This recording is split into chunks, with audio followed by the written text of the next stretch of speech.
rappelle les circonstances de la naissance de la première Europe communautaire, dont le centre de gravité sera Luxembourg. Luxembourg avec Monet à la barre de la communauté charbon-acier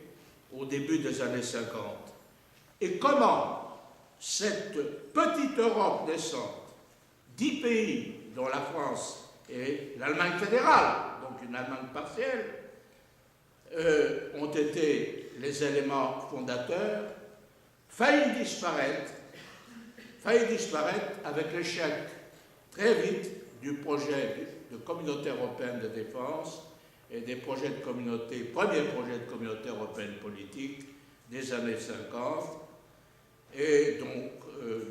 à un moment donné, nous nous sommes demandé si cette aventure ne se terminerait pas là, pour ce qui est en tout cas du modèle supranational qui inspirait l'institution. Je rappelle que ce premier projet de communauté politique, qui est aujourd'hui enfoui dans les archives de nos Quai d'Orsay respectifs, avait prévu, au fond, ceux qui aujourd'hui constituent encore nos centres de recherche en matière d'institutions européennes, qu'il fut adopté en 1953 par une assemblée parlementaire présidée par Paul-Henri Spaak pour être évidemment relégué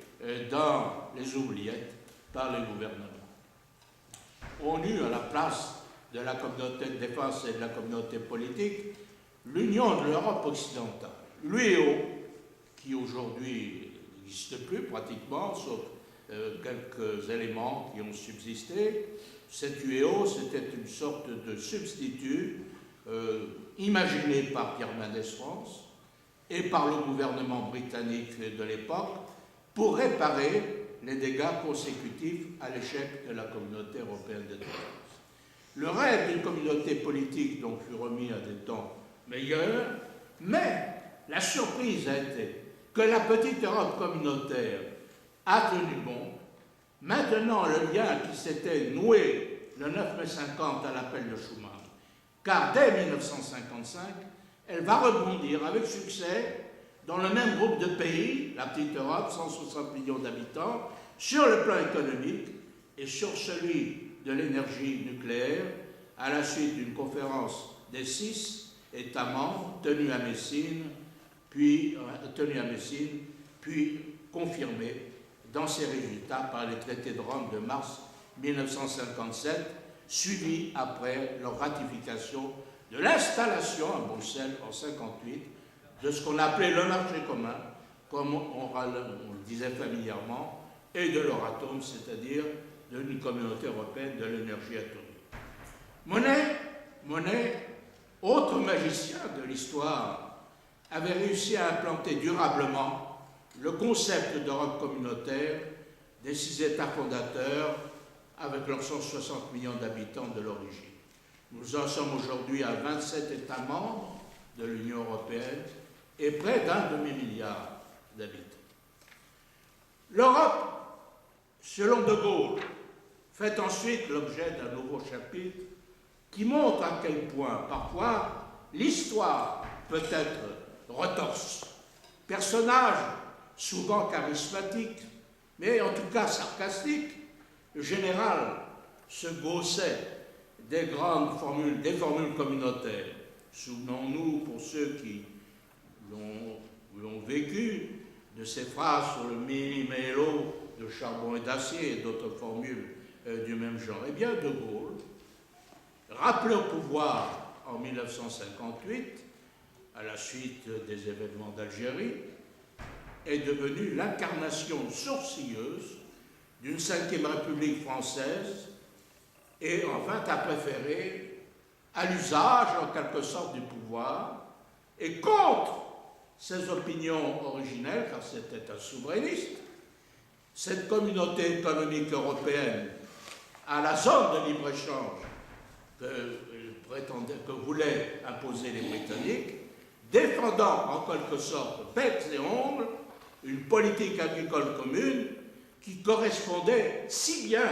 aux intérêts français, aux intérêts de l'agriculture française dans le cadre communautaire, ce qui n'était pas du tout la position de la Grande-Bretagne. En fait, De Gaulle ne voulait pas surtout de la supranationalité, mais il voulait encore moins d'une Europe du grand large. Les Britanniques ont toujours eu cette propension à voir une Europe un peu vague et très grande et pas très forte en quelque sorte. De Gaulle a été conscient des risques d'une telle chose. Partenaire difficile, le voilà, Dieu merci, voulu qu'il avait de la considération pour Adenauer, le chancelier allemand, incarnait à merveille à ses yeux l'idée qu'il se faisait du partenariat avec une certaine Allemagne. Cependant, les humeurs du général ont mis en relief, près de 11 années durant, les difficultés des institutions bruxelloises naissantes. Qui se souvient aujourd'hui du petit drame que fut la politique de la chaise vide aux confins des années 65 et 66? Qui se souvient de cela peut apprécier ce que je viens de dire. Le chapitre suivant met donc tout naturellement le projecteur sur l'Europe des Britanniques. Il explique dans quel contexte, à la suite de quel démêlé, nos voisins d'outre-Manche ont fini par préférer le Common Market à l'EFTA, c'est-à-dire l'European Free Trade Association, le libre-échange, comme il s'engagea dans une négociation, ce pays britannique, un rebondissement multiple qui finit par aboutir à la confirmation de leur adhésion sanctionnée par un référendum